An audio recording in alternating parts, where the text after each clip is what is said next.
आदाब इस्तकबाल है, मैं हूं आपके साथ अबू हुरैरा। मरकजी हुकूमत के ज़रई क़वानीन के खिलाफ किसानों का एहतजाज गुज़िश्ता 14 दिनों से लगातार जारी है। आज मरकज ने तहरीरी तौर पर नई तजवीज़ें दी, जिसके अंदर कानून में 5 तरामीम की पेशकश की गई है। भारतीय किसान यूनियन ने कहा कि अगर मरकजी हुकूमत ज़रई क़वानीन को वापस लेने की बात करती है तो इस पर गौर किया जा सकता है, वरना हमें क़वानीन में तरमीम मंजूर नहीं है। किसान इस कानून को सिरे से खारिज करते हैं। किसानों ने एहतजाज में अब शिद्दत लाने की बात कही है, तो दूसरी तरफ अपोजिशन जमातों के लीडरों ने किसानों के मसले पर सदर जमहूरिया रामनाथ कोविंद से मुलाकात की। इस मुलाकात के बाद अपोजिशन ने कहा कि सरकार सियाह कानून वापस सरकार को लेना पड़ेगा, क्योंकि किसानों का हुकूमत से भरोसा उठ चुका है। अब सवाल यहां यह उठता है कि आखिर किसान और सरकार के बीच में बात कैसे बनेगी। 5 मरहले की बातचीत हो चुकी है, यह बातचीत किसी नतीजे पर नहीं पहुंची है। आखिर यह बात बनेगी कैसे, इसी पर हम बात करेंगे। बहुत खास मेहमान मेरे साथ जुड़े हुए हैं, बहुत जल्दी अपने मेहमानों का आपसे तारुफ करा देता हूं। मेरे साथ राजेंद्र भंडारी जी हैं, जो कि तर्जुमान हैं, पंजाब बीजेपी के इस डिबेट का हिस्सा हैं। Doctor Manoj Yadav ji Samajwadi party leader हैं। अवतार सिंह संधू जी सदर हैं भारतीय किसान यूनियन के, और साधना भारती जी हैं, तर्जुमान हैं कांग्रेस की। तमाम मेहमानों का बहुत इस्तकबाल है न्यूज 18 उर्दू में। मैं सबसे पहले राजेंद्र भंडारी जी आपसे ही शुरुआत करना चाहूंगा। राजेंद्र भंडारी जी, अब किसानों ने जो तजवीज सरकार ने दी थी, जो चीजें सरकार ने किसानों के सामने रखी थी, उसे एक तरह से सरकार ने ठुकरा दिया है। अब क्या लगता है कि आगे बातचीत अब बनेगी कैसे? किसान सरकार की बात मानने के लिए तैयार नहीं है, तो बात बनेगी कैसे?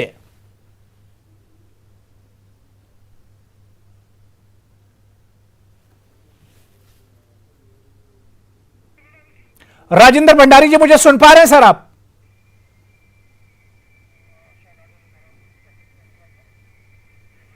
ठीक है। अवतार सिंह संधू जी, मुझे सर सुन पा रहे हैं क्या आप? सुन पा रहा हूं आपको। जी जी। संधू जी, सरकार लगातार बातचीत करने की कोशिश कर रही है, और सरकार का यह भी कहना है कि सरकार का रवैया नर्म है, सरकार हर तरह से किसानों से बातचीत करने के लिए तैयार नहीं। लेकिन अब किसान एक तरह से भाग रहे हैं, क्योंकि जो तजवीज सरकार ने किसानों के सामने रखी है, उस पर भी अब किसान बात नहीं करना चाह रहे हैं।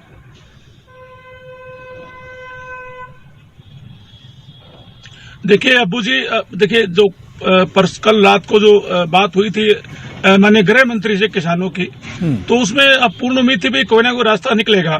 लेकिन गृह मंत्री ने कहा भाई देखो, अध्यादेश तो ये बिल तो वापस नहीं होंगे, बट इसमें अमेंडमेंट किया जा सकता है।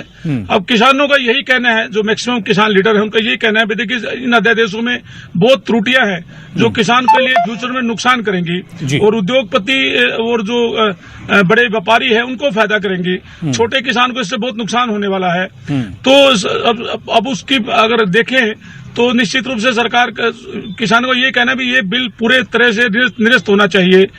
तो अब देखिए किसान भी अपनी बात पे, क्योंकि किसान के पास अब ताकत आ चुकी है दिल्ली में, अब चारों तरफ से दिल्ली को घेर चुके हैं किसान। और मैं ये मानता हूँ अन्नदाता की मांग है ये, सरकार ने और कोई ना कोई रवैया अपना करके, कोई ना कोई और उनको ऐड करके एक बीच बचाव का रास्ता निकालना चाहिए, ताकि अन्नदाता का भी भला हो सके। मैं ये मानता हूँ कोई ना कोई दबाव होता है किसी किस्म का किसान लीडर्स के ऊपर भी, लेकिन सरकार ने और कोई ना कोई अमेंडमेंट जरूर करना चाहिए, ताकि इसमें मेरा ये मानना था जो बिल सरकार लेकर के आई थी, इसमें जो पॉइंट थे, कुछ एक मेरा ये पर्सनल ओपिनियन है, कुछ एक पॉइंट तो अच्छे हो सकते हैं ताकि युवा वर्ग को उससे भला होगा, और बाकी जो पॉइंट थे सरकार उनको समझाए भी इन जो बिलों में ये किसान का ऐसे भला हो सकता है, क्योंकि सरकार खुद कह चुकी थी भी 2022 तक हम किसानों को आय दोगुनी करेंगे। तो सरकार किसानों को समझाए भाई दोगुनी करने का क्या ये तरीका है क्या, या कोई और तरीका है। मेरा ये मानना है कि निश्चित रूप से कोई ना कोई बर्फ पिघलेगी और दोनों तरफ से बात बढ़ेगी और रास्ता निकलेगा। ठीक है, ठीक है। मैं राजेंद्र भंडारी जी, मुझे सर आप सुन पा रहे हैं? ठीक है। मैं साधना भारती जी आपके पास आना चाहूंगा। साधना भारती जी, सरकार कह रही है कि अब सरकार हर तरह से मनाने के लिए तैयार है। उसने जो अपना तजवीज़ जो भेजी थी रिटर्न में बाकायदा लिख के भेजी कि उसमें हम अमेंडमेंट करने के लिए तैयार हैं, लेकिन फिर किसान अब मान नहीं रहे हैं। तो अब सरकार कह रही कि अब इस पर सियासत हो रही है। और जिस तरह से अपोजिशन ने आज प्रेसिडेंट से मुलाकात की और उसके बाद बयान जो अपोजिशन का आया है, तो सरकार का कहना है कि अब अपोजिशन कहीं ना कहीं इसमें एक तरह से सियासत कर रहा है।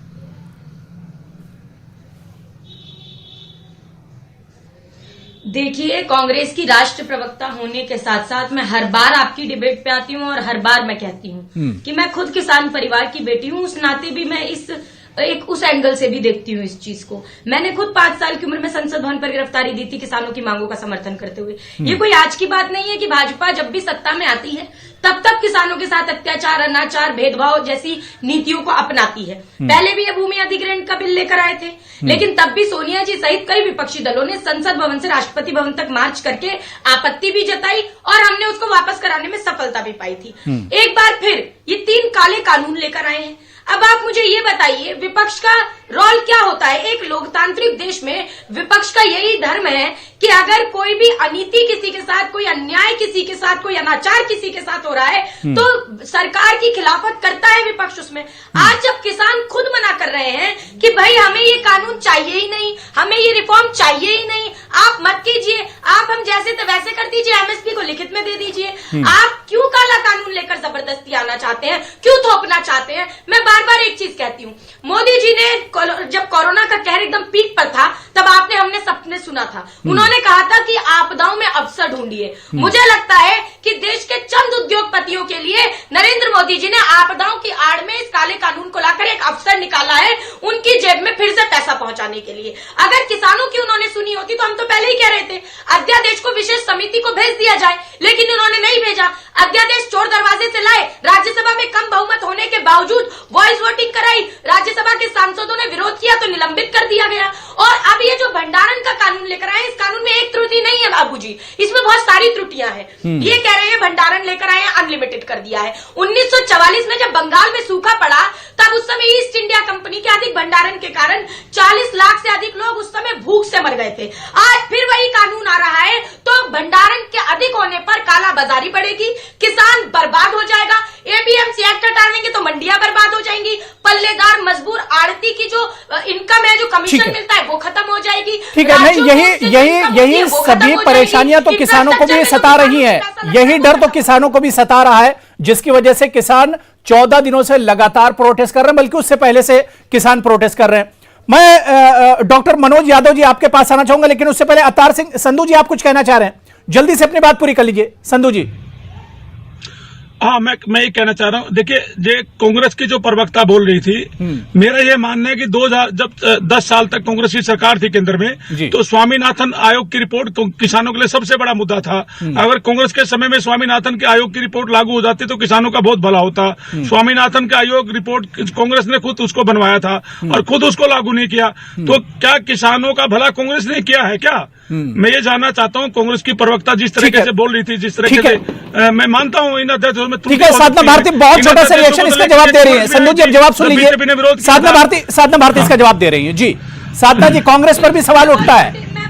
मैं 20 सेकंड में जवाब दूंगी। पहली बात ये देखिए, ये बार बार कई बार कहा जाता है स्वामीनाथन के आयोग के बारे में और कई बार मैनिफेस्टो के बारे में कहा जाता है। मैं खुद से ही क्लियर कर दूं कि कांग्रेस ने कभी भी अपने ना तो मैनिफेस्टो में ये कहा कि हम मंडियां खत्म कर देंगे, और जो आप आयोग की बात कर रहे हैं, अगर किसी भी आयोग की सिफारिश लागू की जाती है तो हमने बार बार किसानों के साथ बैठकें की और उनसे बातचीत की। हमने अंधाधुंध किसी कानून को पारित न करते हुए इत्मीनान रखा और ये सोचा कि किसानों की अच्छाई बुराई दोनों देखी जाए। अगर हम भी जल्दबाजी करते तो शायद इसी तरह जैसे आज किसान, ठीक है, लेकिन स्वामीनाथन एक्ट लागू करना बहुत पुरानी मांग है किसानों की है, और इसमें एनडीए की तरह यूपीए सरकार भी नाकाम रही है। ये किसानों की बहुत पुरानी मांग है। ठीक है, मैं राजेंद्र भंडारी जी, मुझे सुन पा रहे हैं सर आप?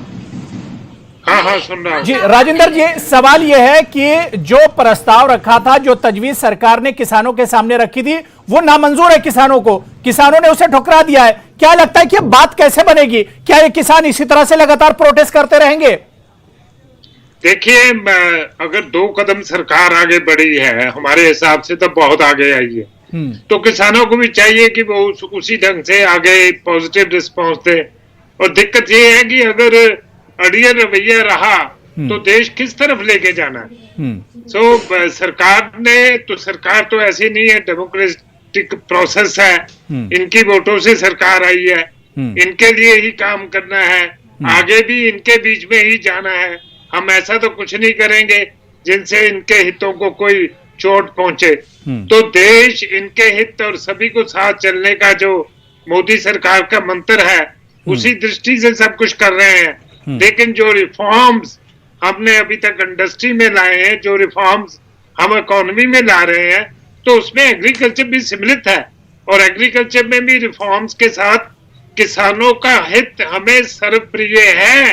और अभी तक किसानों के लिए हमने स्वामीनाथन रिपोर्ट भी एक्सेप्ट की थी और 2022 तक उनकी इनकम दुगनी करने की भी कोशिश कर रहे हैं और निरंतर एमएसपी बढ़ा रहे हैं। और इसके साथ साथ इनको क्रेडिट कार्ड, सॉयल कार्ड और वो सारी चीजें तो अपनी जगह हैं भंडारी जी, ये तमाम चीजें तो अपनी जगह हैं, लेकिन जो अब मौजूदा जो मसला है, 14 दिनों से लगातार किसान प्रोटेस्ट कर रहे हैं, सरकार आखिर कोई रास्ता क्यों नहीं निकालना चाह रही है? सरकार क्या पीछे हटने से डर रही है, कतरा रही है? सरकार ये सोच रही है कि अगर कदम पीछे हटा लिए, अगर कानून वापस ले लिया तो सरकार की बेइज्जती हो जाएगी? नहीं, कोई इज्जत नहीं, ऐसी कोई बात नहीं। हमारी कोई ईगो नहीं है, हमारी कोई इस बात पे कोई बेइज्जती हो जाएगी ऐसा हम सोचते नहीं है। तो किसानों की मांग तो इतनी है कि कानून को वापस लिया जाए, तीनों कानून को वापस ले लिया जाए।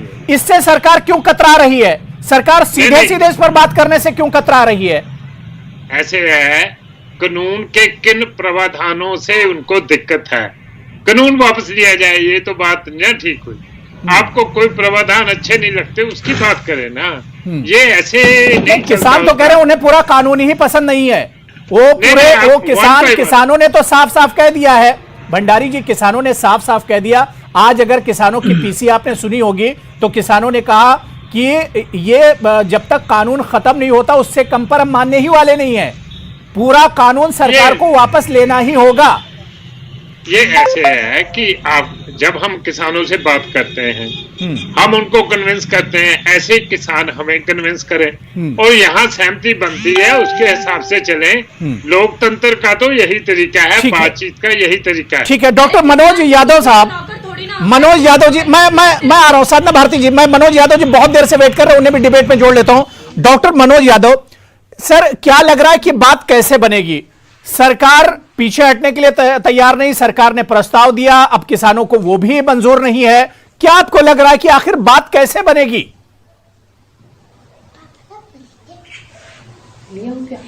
सबसे पहले मैं आपकी मीडिया पूरी टीम को धन्यवाद देना चाहूंगा जो आपने किसानों के मुद्दे पर डिबेट रखी। और आज जो देश की गंभीर समस्या है, आज हमारे देश में 65% किसान हैं और 84% मार्जिनल किसान हैं। जो भारतीय जनता पार्टी जो किसानों के लिए काला कानून लेके आई है, इससे किसानों का भला होने वाला नहीं है। आप जिनके कानून किसके लिए लाए हैं? किसानों के लिए लेके आए हैं। अगर वही किसान हमारे संतुष्ट नहीं है तो इनको कानून वापस लेने में आपत्ति क्यों?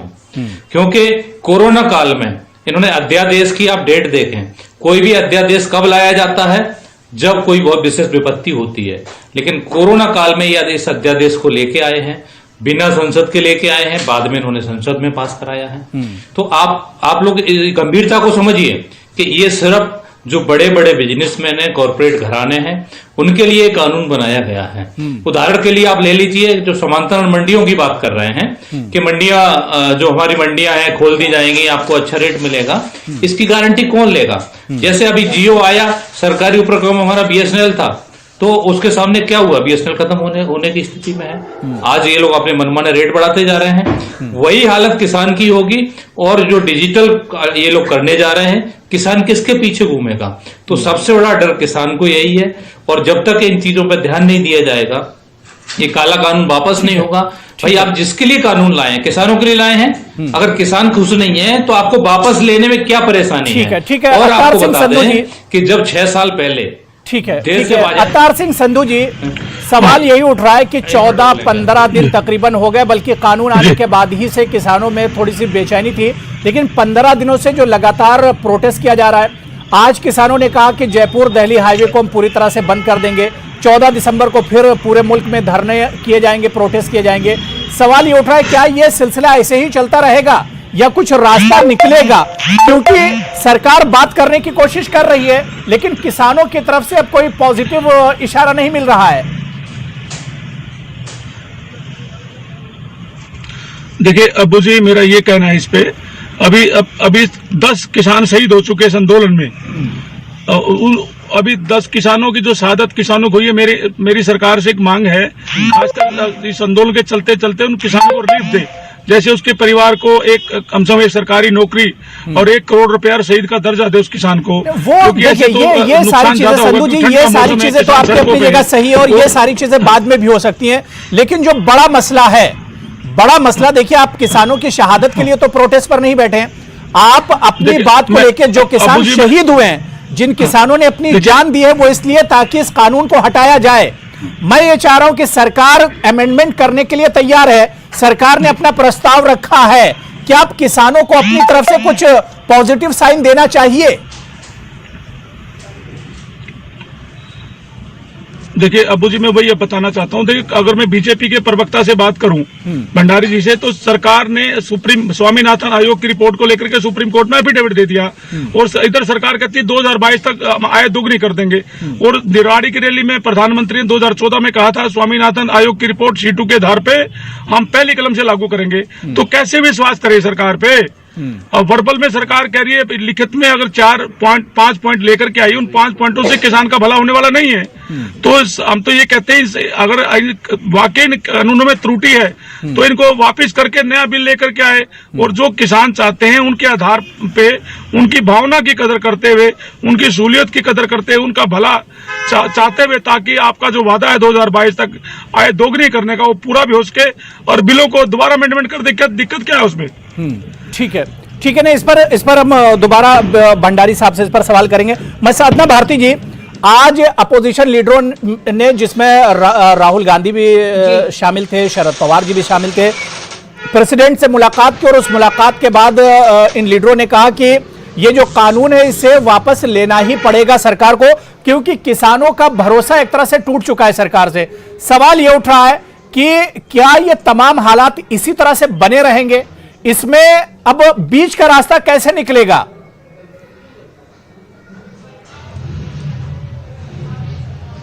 देखिए, पहली बात तो मैं, भाजपा के प्रवक्ता कुछ बातें कह रहे थे जो बिल्कुल सिरे से नकारे जाने वाली बातें। मैं राष्ट्रीय प्रवक्ता के नाते बड़ी ही जिम्मेदारी से ये कहती हूँ यहाँ पर कि ये कह रहे हैं मोदी जी ने हितों में कानून बनाया। आप मुझे ये बता दीजिए कि अगर किसानों के हित में होता तो सड़क पे क्यों उतरता किसान? और दूसरी चीज ये कि ये बार बार कह रहे हैं हम तो किसानों को समझा रहे हैं, 2 कदम हम आगे बढ़ा रहे हैं, 2 कदम वो आगे बढ़ा दे। अरे किसान जो देश का है वो अन्नदाता है, किसान बेवकूफ नहीं है, किसान नासमझ नहीं है कि उसे समझ ही नहीं आ रहा है। आज देश का अन्नदाता ही कह रहा है हम पर ये कानून ना थोपा जाए, तो आप क्यों थोप रहे हैं? और अगर किसानों को ही नहीं समझ में आया तो आप बीच में ना बोले, मैं आपके बीच में किसी के बीच में नहीं बोली थी, बीच में मत बोलिए। आप सुनिए, पहले आप ये बताइए शालीनता के साथ मुझे, आप बाद में समझा लेना किसानों को कानून, पहले अपने 2 मुख्यमंत्रियों को समझा लो कानून। आप एक तरफ कहते हैं एक देश और एक बाजार, दूसरी तरफ मनोहर लाल खट्टर कहते हैं कि बाजरा की फसल दूसरे प्रदेशों की नहीं बिकने दूंगा। शिवराज सिंह चौहान एक कदम आगे बढ़ाकर कहते हैं मध्य प्रदेश के अंदर दूसरे अगर कोई प्रदेश से फसल बेचने आएगा तो जेल भिजवा दूंगा। अरे तो 2 मुंह चाल हमेशा क्यों चलते हो? दोगली नीति हमेशा क्यों चलते हो? और मोदी मंत्र क्या है? मोदी मंत्र है पूंजीपतियों को नमन और किसानों का दमन। तो हिंदुस्तान में हम ये नहीं भंडारी साहब और इसका कोई राजेंद्र भंडारी जी, इसका सीधा रास्ता है। भंडारी जी, सरकार किसानों का भरोसा कैसे जीतेगी? लगातार बात देखिए बिगड़ती जा रही है, वक्त लंबा होता जा रहा है, 14 से 15 दिन गुजर गए हैं। सरकार का भरोसा, किसानों का भरोसा सरकार जीतेगी आखिर कैसे? देखिए, मैं आपके प्रश्न का भी जवाब दूंगा। ये बहन जी जो बात कर रही है ना, ये किसानों को बेवकूफ बोल रही हैं। पहले तो मुझे वो ऑब्जेक्शन है कि ऐसी शब्दावली क्यों इस्तेमाल करती हैं किसानों के प्रति। वो हमारे अन्नदाता है। आप ही कह रहे हैं, मैंने कहा पूछ लो एंकर से पूछिए, बेवकूफ आप बोल रही है। नहीं ठीक है देखिए, अब डिबेट आगे बढ़ा लीजिए। किसानों को तो सबने बेवकूफ बनाया, जिसकी सरकार है उसने किसानों को बेवकूफ बनाया। यूपीए की सरकार आई, यूपीए की सरकार ने बेवकूफ बनाया। स्वामीनाथन कमीशन जो रिपोर्ट थी वो उसमें नाफिज हो सकती थी, नहीं हुई। उसके बाद अब एनडीए की सरकार आई तो वो किसानों को बेवकूफ बना रही है। तो किसानों को तो सबने ठगा है, किसानों को सबने ठगा है। किसानों के मसले किसी ने हल नहीं किए भंडारी जी। कांग्रेस नहीं ये मैं आपसे अभी मुझे कह रही थी कि आप मत बोलिए बीच में, आप इनका हाल देख लीजिए। साधना जी सुन लीजिए, साधना भारती मैं आ रहा हूं। साधना भारती अब सुन लीजिए भंडारी जी को सुन लीजिए, मैं आपके पास आऊंगा रिएक्शन के लिए जी। देखिए ऐसे है, ये सारे विषय का यहाँ तक विपक्ष पार्टियों का ताल्लुक है, ये राजनीति कर रहे हैं। इनके पास मोदी गवर्नमेंट के विरुद्ध अभी 6 साल में कोई मुद्दा ही नहीं, और ये मुद्दा वहीन है। अरे भंडारी जी, किसानों का मुद्दा भी सरकार के सामने, सरकार क्यों भाग रही है? भंडारी जी आप कांग्रेस की बात क्यों कर रहे हैं? कांग्रेस सरकार में नहीं है, राजेंद्र भंडारी जी बीजेपी सरकार में, एनडीए सरकार में है। मुद्दा किसानों का, इसे बीजेपी को हल करना, जो मौजूदा सरकार है उसे हल करना है, कांग्रेस को हल नहीं करना है। मुझे रिबेटल का टाइम दीजिए अबू जी। भाई साहब, आप इनको क्वेश्चन करते हैं कि ये राष्ट्रपति जी को मिलने गए, इसी की इमरजेंसी लगी हुई थी जो आप लॉकडाउन में कानून को लेके आ गए, चर्चा कैसे चलेगी? ऐसे है कि एक बात तो आप प्रश्न कर रहे हैं कि राष्ट्रपति को जब से आप ही तो बोल रहे हैं, वहाँ राहुल गांधी जी क्या बोल रहे हैं? ठीक है, किसान धरने से नहीं उठेंगे। ठीक है संधू जी मैं आ रहा हूँ, मैं मनोज यादव जी आपके पास भी आ रहा हूँ। राजनीति कर रहे हैं। साधना भारती, मैं सिर्फ 30 सेकंड आपको दे रहा हूँ, टाइम बहुत कम है। साधना जी जल्दी से आपका रिएक्शन, उसके बाद मैं आ रहा हूँ। संधू जी मैं आपके पास भी आ रहा हूँ, यादव जी आपके पास भी आ रहा हूँ जी। साधना भारती 30 सेकंड सिर्फ। ये मैं बोल रही हूँ जी, मैं अबू जी इतना समझाना, ये किसानों को बरगलाना बंद करे। 2011 मार्च के अंदर जब working group of consumer affairs के अध्यक्ष थे मोदी जी, तो उन्होंने खुद तत्कालीन प्रधानमंत्री को एक रिपोर्ट सौंपते हुए कहा था, पेज नंबर 19 पर रिपोर्ट पढ़िएगा भाजपा के प्रवक्ता आप, उन्होंने कहा था कि एमएसपी की गारंटी का कानून बनना चाहिए, और इन्हीं के अरुण जेटली और सुषमा स्वराज जी इसकी खिलाफत करते रहे। ठीक है, उसी को इन्होंने कानून बना ठीक है दिया। मनोज यादव जी, ठीक है बात हो गई। जब बैठा है लाल साधना भारती जी बात हो गई, ठीक है, मेरे ख्याल से आपका जवाब हो गया, आपका जवाब हो गया। ठीक है मनोज यादव जी, किसानों को तो सबने ठगा है, अब किसानों के साथ करने की बारी है। क्या आपको लग रहा है कि सरकार और किसानों के बीच में बात बनेगी? जितनी बात बिगड़ चुकी है, क्या यहां से बात बनती नजर आ रही है?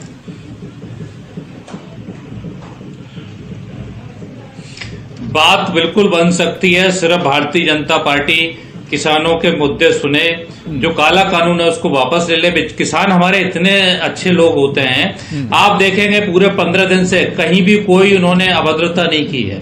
अपना अगर खाना भी खा रहे हैं तो वो अपना खुद, अगर उनका कोई गंदगी भी है तो उसको खुद भी साफ कर रहे हैं। इवन जो पुलिस वाले लगे उनको भी खाना खिला रहे हैं। तो हमारे किसान बहुत अच्छे हैं। माननीय हमारे मुलायम सिंह यादव जी, ये दोनों सरकारें ऐसी नहीं है जो केवल बातें करती हैं किसानों के लिए, क्या कुछ नहीं है। माननीय मुलायम सिंह यादव जी पहले मुख्यमंत्री जब बने थे, उन्होंने किसानों का कर्जा माफ किया था, सिंचाई उन्होंने फ्री की थी। अभी आदरणीय अखिलेश यादव जी ने कन्नौज में सबसे बड़ी मंडी बना रहे थे, भारतीय जनता पार्टी ने उसको रोक दिया, और भी सभी जगह मंडियां बना रहे थे। उनके जो प्रोजेक्ट चल रहा था, सारे प्रोजेक्ट ठीक है, यानी सरकार को सिर्फ करने की जरूरत है। जाहिर सी बात है, एक अच्छा मौका सरकार के पास है। मैं संधू जी, अवतार सिंह संधू जी, ठीक है बात हो गई, यादव जी बात हो गई, अवतार सिंह संधू जी, सवाल ये उठ रहा है कि सरकार एक तरह से इस मामले को तूल दे रही है, मामला एक तरह से बढ़ता जा रहा है, 14-15 दिन हो गए, और अब बातें इस तरह की भी आ रही कि सरकार किसानों के एक धड़े को तोड़ना चाह रही है।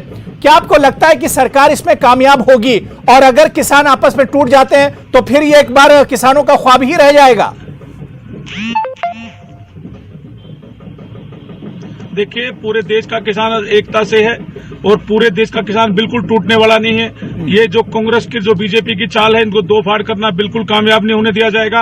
और कांग्रेस के प्रवक्ता को मैं बता दूं, ये जो तो आपने खुद भी बोला भी, पूरे जो किसानों की जो आज बर्बादी हुई है, कांग्रेस की गलत नीतियों के कारण हुई है, और आज बीजेपी आज उसको लेकर के आ रही है। मैं ये कहना चाहता हूँ, कांग्रेस के लोग किसान जिसकी पूजा करता है उसी ट्रैक्टर को फूकते हैं, पहले अम्बाला में फूकते हैं, फिर दिल्ली में फूकते हैं। एक कांग्रेस के लोग को, कांग्रेस को तो राजनीति करने का बिल्कुल अधिकार ही नहीं है किसानों के बीच में। नहीं, लेकिन अब आपको रास्ता निकलना चाहिए संधू जी, अब कोई रास्ता निकलना चाहिए। 15 दिनों से किसान प्रोटेस्ट कर रहे हैं, अब कोई रास्ता निकलना चाहिए। हाँ, अब इसका हल निकलेगा कैसे? हम तो किसानों के साथ खड़े देखिए, हैं शुरू से। आप हमारे राज्य में कब आपने ऐसे आंदोलन किया? अबू जी किसानों की हालत आप अरे छोड़िए मैडम, आपने तो किसानों को बर्बाद करने का काम किया। आप छोड़िए राहुल गांधी जी, ठीक है, सोफा लगा के ट्रैक्टर में बैठते हैं। ठीक है, आपको शर्म आनी चाहिए कांग्रेस के लोगों को। किसान नेता ही है ना, मैं ये कहता हूँ, देखिए आप एक किसान की हालत बहुत खराब हो चुकी है दुनिया में। इतने किसान की ठीक है, ठीक है, देखिए देखिए, प्रवक्ता से त्याग पत्र ठीक है संधू जी, बात हो गई, संधू जी बात हो गई, साधना भारती जी बात हो गई। किसानों को, मैं फिर वही दोहरा रहा हूं, किसानों को सबने ठगा है।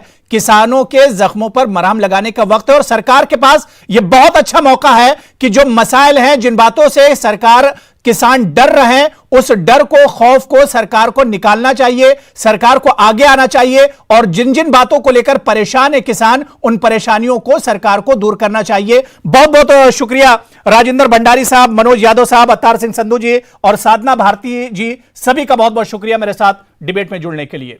आदाब।